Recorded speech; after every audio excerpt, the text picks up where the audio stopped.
And popcorn 3 minutesలో ready అయిపోతుంది. ఒక 2 minutes అలా గరిటెతో అని మూత పెట్టేస్తే అదే అయిపోతుంది. ఇంకా 3 minutes ఇన్స్టెంట్ పాప్కార్న్.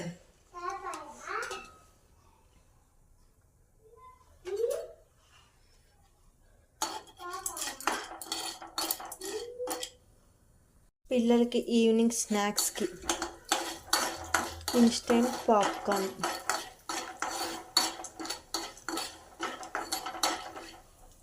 ఇప్పుడు మూత పెట్టేద్దాం. మూత పెట్టేస్తే ఇంకా అదే అవుతుంది. అవుతున్నాయి. ఇంక ఇప్పుడు ఈ స్టేజ్లో మూత పెట్టేద్దాం. అవుతుంది. సౌండ్ వినిపిస్తుందా? సౌండ్. మూత తీస్తే ఇల్లంతా అవే పడిపోతాయి. అందుకే మూత పెట్టాలి కంపల్సరీ. రెడీ అయిపోయింది. మూత తీద్దాం. అదిగోండి పాప్కార్న్.